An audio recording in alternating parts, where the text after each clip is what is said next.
કહેવાય છે કે મન હોય તો માળવે જવાય, અને આ કહેવતની સાર્થકતા ઉનાના નાના ગામના શિક્ષકે કરી બતાવી છે. જી હા દર્શક મિત્રો, મુંબઈ સમાચારના ડિજિટલ પ્લેટફોર્મ્સ પર આપનું સ્વાગત છે અને હું છું જીગર. મિત્રો, શારીરિક વિકલાંગતા અને તે પણ એક ભયંકર અકસ્માતમાં પગ ગુમાવ્યો આ યુવાને, પરંતુ ક્રિકેટનો જોશ હતો તે ગુમાવ્યો ન હતો. અને આ ક્રિકેટ પાછળનું ઘેલું એટલું હદે વધી ગયું કે શારીરિક રીતે વિકલાંગ થયા પછી પણ હિંમત ન હારી, અને આજે આ ઉનાના યુવાન ભારતીય ક્રિકેટ ટીમમાં સ્થાન પામેલા છે.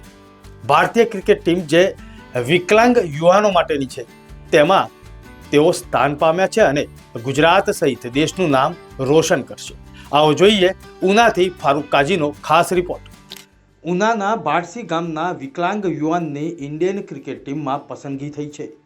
વર્ષ 2014માં થયેલા અકસ્માતમાં એક પગ ગુમાવ્યો, પણ ક્રિકેટ રમવા પ્રત્યેનું જનૂન ઓછું ન થયું. અથાગ પરિશ્રમ કરી વિકલાંગ ભારતીય ટીમમાં આ યુવાનની પસંદગી થઈ છે. કહેવાય છે ને કે માણસને જનૂન ક્યાંથી ક્યાં પહોંચાડે છે. આજે આપણે એવા જ એક યુવાનની વાત કરવી છે જે વિકલાંગ હોવા છતાં પણ પોતાનું સ્વપ્ન પૂરું કર્યું. ઉના તાલુકાનું નાનું એવું બારસી ગામ, જેની વસ્તી માત્ર 1100ની છે. આ ગામમાં રહેતા મિલનભાઈ લાખનોત્રાને ક્રિકેટ રમવાનો શોખ અને ક્રિકેટ પ્રત્યેનું જુનૂન હતું, પણ કુદરતે પણ આ યુવાનના નસીબમાં કસોટી લખી હતી. બાળપણથી ગરીબ પરિસ્થિતિમાં રહીને માતા પિતાએ પેટે પાટા બાંધીને મિલનભાઈનો ઉછેર કર્યો હતો.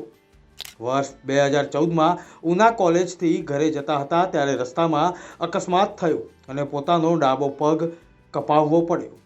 પરિવાર પર આબ ફાટી ગયું અને એકના એક દીકરા અને 2 બહેન વચ્ચે એક ભાઈની આ સ્થિતિ જોઈને પરિવાર એ સમયે ભાગી પડ્યો હતો.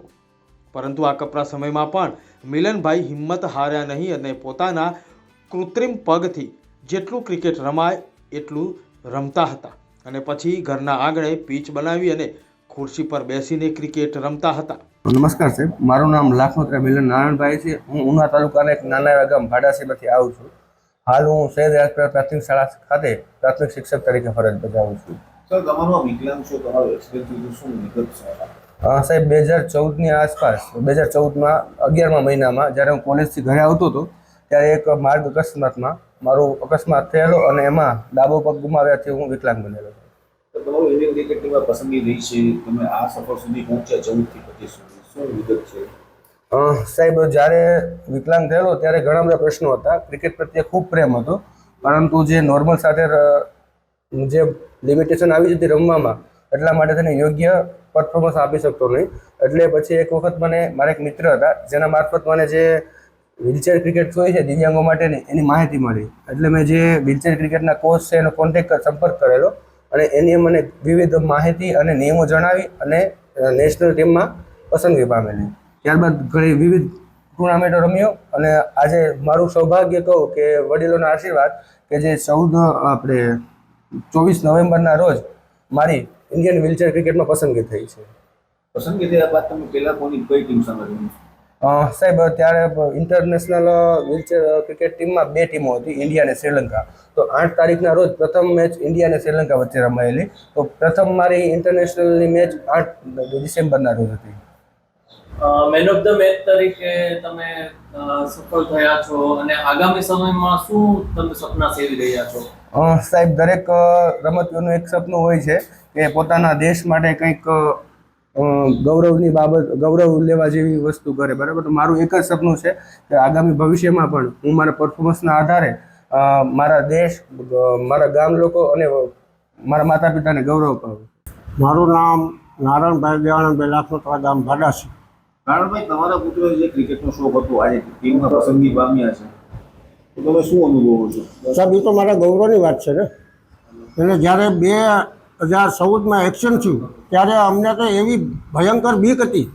અમારા નાના ભાઈ છે એને કીધું કે સાહેબ કોઈ પણ ભોગે આનો અંગ કોઈ પણ એમને અનામત રહેવો જોઈએ. છતાં ત્યારે તો સાહેબ અમને દિવસો કાઢ્યા અમારું મન જાણે. ને અત્યારે જે ભારતની અંદર અહીંયાનું નામ રોશન કર્યું અને દેશના પેલા શાબાશી હું આપું, ધન્યવાદ છે. મારા સમાજને પણ ગૌરવ વધે એવું છે અને એ આગળ વધે એવી મારી શુભેચ્છા છે. આ વાતને અચાનક 10 વર્ષ વીતી ગયા તેમના જીવનમાં નવો વળાંક આવ્યો અને નસીબ ચમક્યું. એમના એક મિત્રએ કહ્યું કે સુરતમાં એક વિકલાંગ ક્રિકેટર માટે મનીષ શર્મા કોચિંગ કરતા હોવાનું જાણવા મળ્યું. મિલનભાઈએ આ તકને ઝડપી પાડી અને મનીષ શર્માનો સંપર્ક કર્યો અને માર્ગદર્શન મેળવ્યું. અને દિવ્યાંગ ક્રિકેટ કંટ્રોલ બોર્ડમાં વર્ષ 2024થી 25 સુધીમાં અલગ અલગ રાજ્યોમાં ક્રિકેટ ટુર્નામેન્ટ વ્હીલચેર પર બેસીને રમી અને ત્યારબાદ તેમની મહેનત રંગ લાવી. તારીખ 24 નવેમ્બરના દિવ્યાંગ cricket control board of India DCCBI દ્વારા ભારતીય વિકલાંગ ટીમમાં તેમની પસંદગી કરવામાં આવી છે અને 8 ડિસેમ્બરના દિવસે ભારતીય ટીમ તરફથી પ્રથમ T20 રમવાનો મોકો પણ તેમને મળ્યો અને 3 મેચ રમ્યા, જેમાં ભારતની ટીમનો 3-0થી વિજય થયો હતો. હાલ મિલનભાઈ ઉનાની સૈયદપરા રાજપરા પ્રાથમિક શાળામાં શિક્ષક તરીકે પણ ફરજ બજાવે છે. દીકરાની આ સિદ્ધિમાં તેમના માતા પિતા અને પત્નીએ પણ પ્રોત્સાહન પૂરું પાડ્યું છે. ઉનાથી ફારૂક કાજીનો ખાસ રિપોર્ટ. દર્શક મિત્રો, આ પ્રકારના રસપ્રદ સમાચાર આપના નગર, શહેર અને ગામની આસપાસ બનતા હોય છે. કોમેન્ટમાં અમને જણાવી શકો છો. સાથે સાથે દર્શક મિત્રો, એક ખુશીના સમાચાર એ આપવાના છે કે મુંબઈ સમાચારની એપ્લિકેશન 19 જાન્યુઆરી 2026ના રોજ લોન્ચ થઈ રહી છે. સાથે સાથે નૂતન વર્ષના પ્રારંભે મરાઠી, હિન્દી અને અંગ્રેજી યુટ્યુબ ચેનલ પણ લોન્ચ કરવા મુંબઈ સમાચાર જઈ રહ્યું છે. અમારા ગુજરાતી યુટ્યુબ ચેનલ સહિત આ તમામ યુટ્યુબ ચેનલને લાઇક, શેર અને સબસ્ક્રાઇબ કરવાનું ન ભૂલતા. જોતા રહો મુંબઈ સમાચાર. નમસ્કાર.